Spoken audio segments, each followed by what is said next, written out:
이와 같이 나는 들었다. 한때 부처님께서 왕사 성 영취산 봉우리에서 큰 비구승단과 모든 대보살들과 천룡팔부인비인 등과 함께 계셨는데 대보살들을 위하여 본생의 인연을 설하셨다.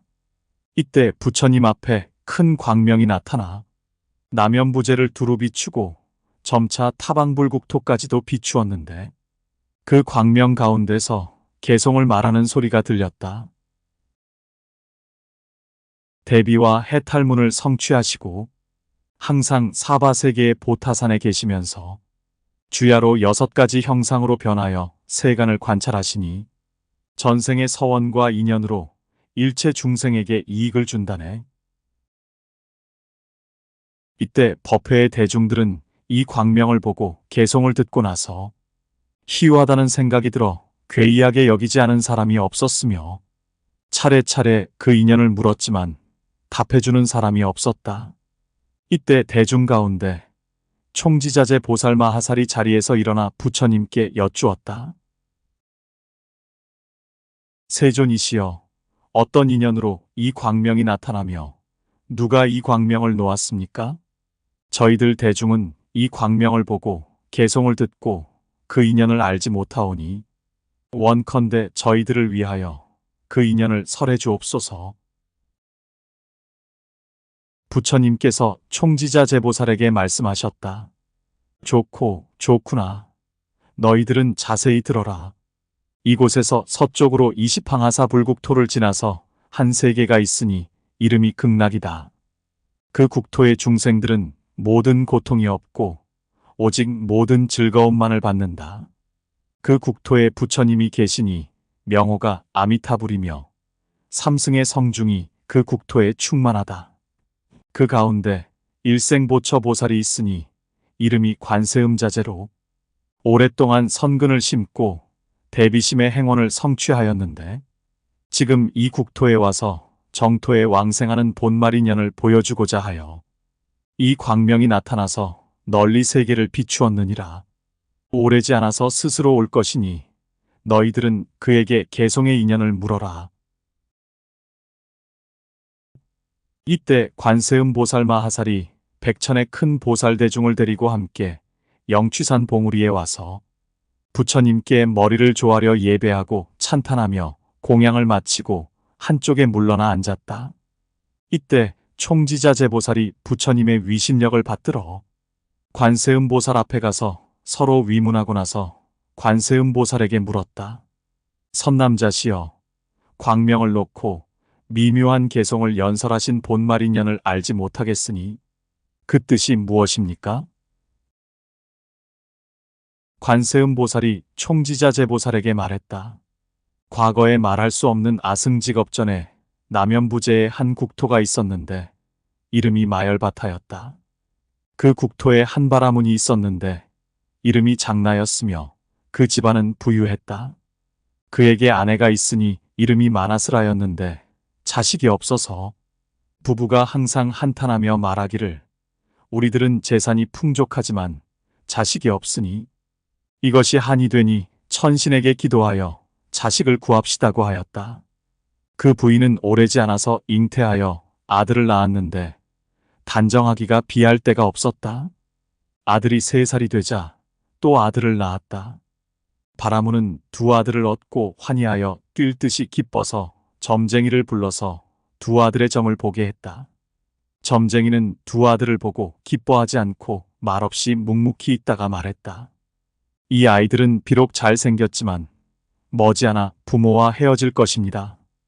형의 이름을 조리라 하고 동생의 이름을 송리라고 하십시오. 라고 말했다. 비록 이런 말을 들었지만 부부는 서로 함께 2아들을 사랑하고 길러서 싫어하지 않았다. 조리가 7살이 되고 송리가 5살이 되었을 때 어머니 마나스라는 사대가 어긋나서 중병이 들어 형체와 빛깔이 초췌해지고 병고로 신음하여 편안히 눕지 못했으며 물과 음식을 먹지 못하고 죽음의 문에 다다랐다. 이때 2아들은 어머니의 좌우에서 어머니의 얼굴을 올려다보고 근심하고 슬퍼하면서 울고 있었다. 어머니는 자식들이 슬피 울면서 피눈물을 흘리는 것을 듣고 병상에서 일어나서 좌우의 손으로 두 아들의 머리를 쓰다듬으면서 말했다. 생사는 무너지는 것이라 면하거나 벗어날 수 없단다. 점쟁이의 말대로 그렇게 되는구나. 한이 되는 것은 너희들이 아직 다 자라지 못하였는데 버리고 떠나야 하는 것이다. 나에게 어떤 죄업의 과보가 있길래 너희들은 어찌 그리 불행하단 말이냐? 이때 조리는 침상의 옆에서 기절하여 쓰러졌다가 한참 뒤에 깨어 일어나서 하늘에 호소했다. 저희들은 지금 어려서 아는 것이 없습니다. 어머니가 없으면 누가 밝게 갈 길을 알려주겠습니까? 천지가 텅 비어 공허하고 마음 둘 바를 모르겠습니다. 어찌 우리들을 버리고 이별을 고하십니까? 자비로운 어머니가 비유로 타일러서 말했다. 세간법은 본래 그런 것이다. 태어난 자는 반드시 소멸하는 것이니 마치 급류가 흐르는 것과 같아서 반드시 오래 머물지 못하는 것이다. 이제 슬픈 목소리를 들으니 안타깝기 그지없구나. 또한 송리는 어린 마음에 두 손을 뻗어 목을 감싸고 소리 높여 울었다. 이때 마나사라는 두 아들에게 말했다. 지극한 도를 말하자면 보리심을 내는 것보다 더한 것이 없다. 보리심이란 대비가 곧 이것이다. 너희가 커서 네 가지 은혜를 갚으려면 마땅히 꼭 발심해야 한다. 너희들은 울지 말아라. 나는 비록 죽지만 너희들에게는 아버지가 있지 않느냐? 곧 남편 장나를 불러서 유언을 했다. 나와 당신은 수레의 두 바퀴와 같고 새의 두 날개와 같이 두 아들을 키웠습니다. 내가 죽고 나면 당신은 이 두 아들을 사랑하고 잘 길러서 내가 살아있을 때와 다름없이 하시고 다른 여자를 얻더라도 이 마음을 변하지 마십시오. 바라무는 아내의 유언을 듣고 기절해서 바닥에 쓰러졌다가 다시 깨어나 말했다. 수레는 한 바퀴가 없으면 촌보도 앞으로 나아가지 못하고 새는 한 날개가 없으면 공중을 날 수 없는데 당신이 죽고 나면 나는 누구와 함께 두 아들을 키운단 말이오. 부부가 헤어지면 은혜와 애정으로 슬픔이 지극하여 나는 더 이상 세간을 즐기고 싶지 않으니 당신을 따라 목숨을 버리고 죽고 싶소. 이때 아내가 다시 말했다. 두 아들은 당신과 내가 같이 낳았습니다. 원컨대 이제 그만 이별하오니 두 아들을 잘 키우세요. 말을 마치고 눈을 감았다. 아버지와 두 아들은 그 유언을 간직하고 장사를 치른 다음 집으로 돌아왔다. 형은 아버지의 오른쪽 무릎 위에 있으면서 어머니를 그리워하고 동생은 왼쪽 무릎 위에 있으면서 배고파 울었다. 바라무는 근심하며 생각했다. 나는 어린 두 아들을 키울 능력이 없으니 다른 여자를 얻어서라도 어린 아들들을 키울 수밖에 없다. 이때 비라라는 바라문에게 한 딸이 있었는데 심성이 어질고 착했다. 그래서 장나는 그 여자를 맞아들여 아내로 삼았다. 이때 온 세상은 기근으로 굶주려 재물과 곡식이 점차 고갈되었고 창고는 비어서 살아갈 길이 막막했다. 장나는 곧 부인에게 말했다. 내가 듣기로 북쪽으로 일주일 가면 달라산이라는 산이 있는데 진두라는 단맛의 과일이 있다고 하니 내가 그 산에 가서 과일을 따가지고 오면 당신과 두 아들을 잘 거둘 수 있을 것이오. 내가 돌아올 동안 아이들을 잘 돌보시오. 부인은 그 말을 듣고 두 아이를 마치 생모처럼 잘 길렀다. 그런데 남편은 저 산에 홀로 간 지 14일이 지난 후에도 돌아오지 않았다. 이때 부인은 생각이 바뀌어서 이렇게 생각했다. 장나가 만약 저 산에서 오지 않는다면 나는 어떻게 두 아들을 기르겠는가? 만약 과일을 따서 오더라도 저 사람은 두 아들을 사랑하니 나에게 얼마나 나누어 주겠는가? 이제 방법을 써서 두 아들을 다른 곳으로 보내버리자. 이렇게 생각하고는 미리 뱃사공에게 말해서 떠날 시간을 약속하고 두 아들에게 말했다. 나는 혼자서 너희들을 기를 능력이 없다. 너희 아버지는 돌아오지 않는다. 여기서 남쪽으로 섬이 있는데 바닷가의 외로운 섬으로 그 해안에는 단 과일이 있고 좋은 초목이 있다고 하니 나와 너희들이 같이 저 섬에 가자. 그리고 곧 뱃사공을 찾아갔다. 두 아들은 배에 올라 바다에 나가서 절에고도의 해안에 도착했다. 계모는 두 아들에게 말했다. 너희들은 먼저 내려서 해안가 모래밭에서 놀고 있어라. 내가 배에 가서 먹을 것을 요리해서 가져올 것이니 그때 과일나무를 찾아보자. 두 아들은 배에서 내려서 동서로 달리면서 놀았고 무슨 일이 일어날지를 몰랐다. 계모는 은밀하게 배에 타고 집으로 돌아가 버렸다. 두 아들은 나중에 배가 도착했던 곳으로 돌아갔지만 배가 없었다. 또한 새어머니가 어디로 갔는지 찾을 수 없었다. 해안가를 다니며 찾느라고 피곤하고 지쳐서 소리 높여 어머니를 불렀으나 대답이 없었다. 두 아들은 밤낮으로 슬퍼하고 통곡했다. 형 조리는 이렇게 말했다. 낳아주신 어머니와 사별한 후 한 번 가니 다시 오지 않는구나. 자비로운 아버지는 단나라 산에 가서 다시 돌아오지 않네. 새어머니는 우리를 절에고도에 버리고 몰래 가버렸으니 어찌해야 살아날 수 있을까? 이때 낳아주신 어머니의 유언을 생각하고 이렇게 서원을 세웠다. 나는 위없는 돌을 구하는 마음을 내고 보살의 대비심을 성취하리라.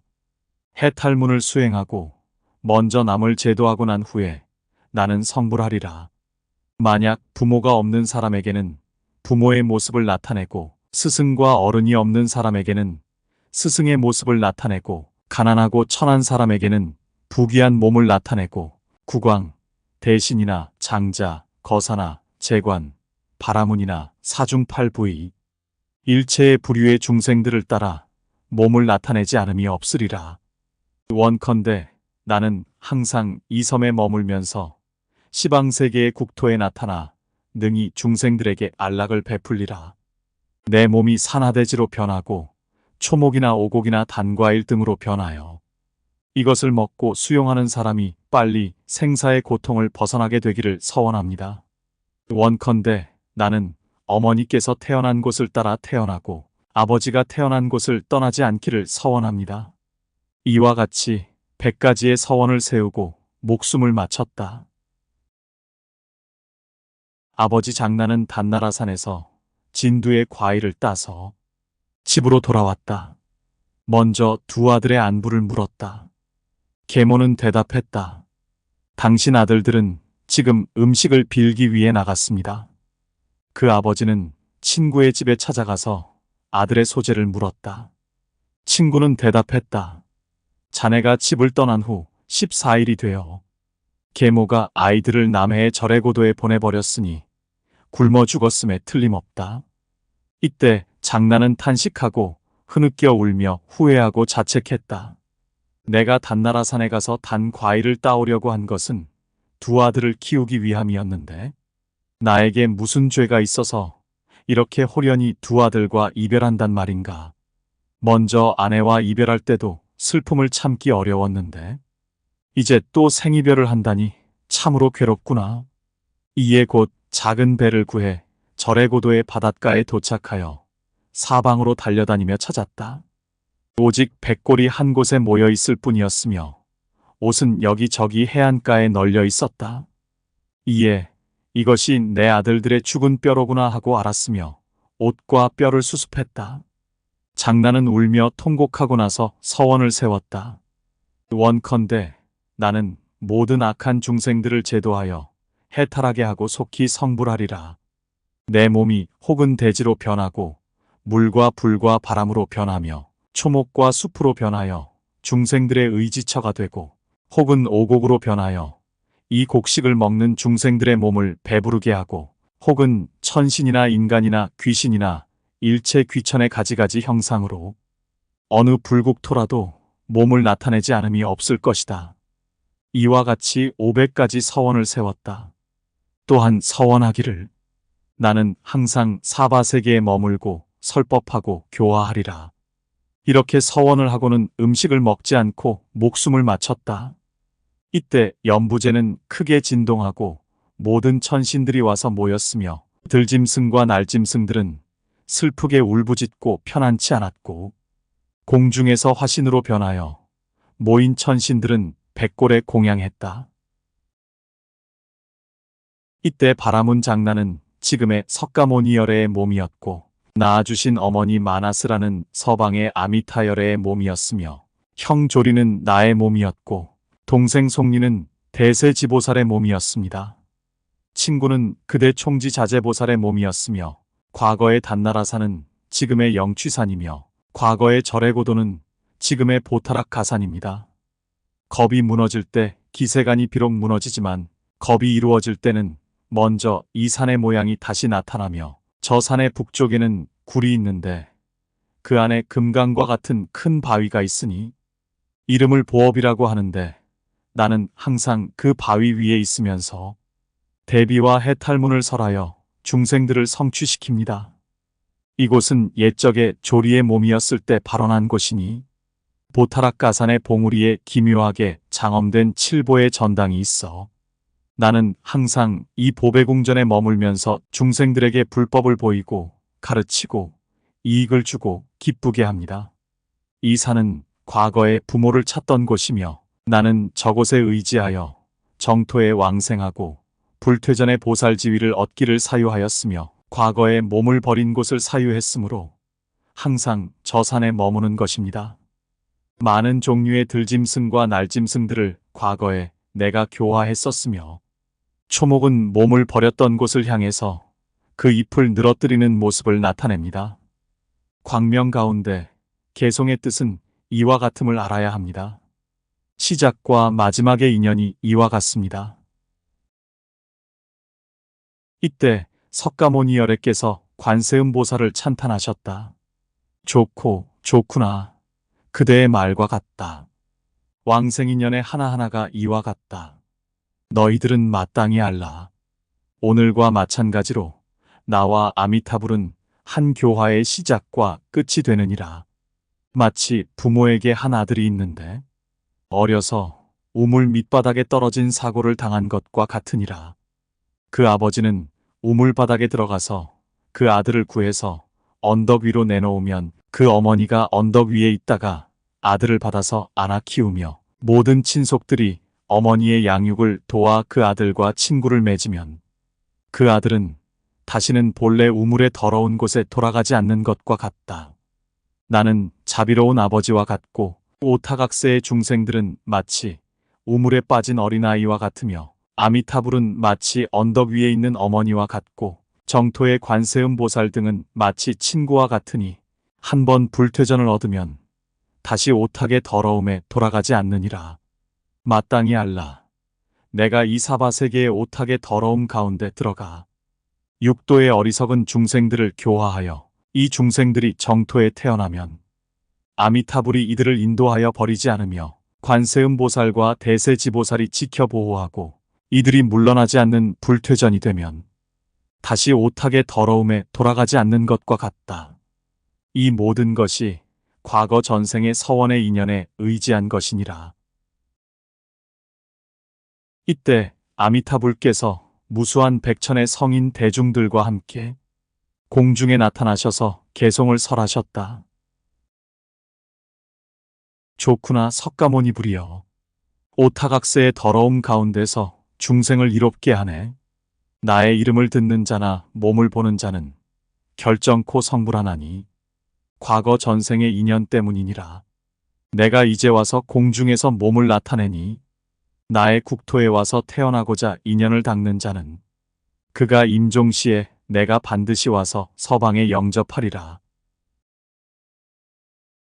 이때 석가모니불께서 아미타불을 찬탄하려 개송으로 설하셨다.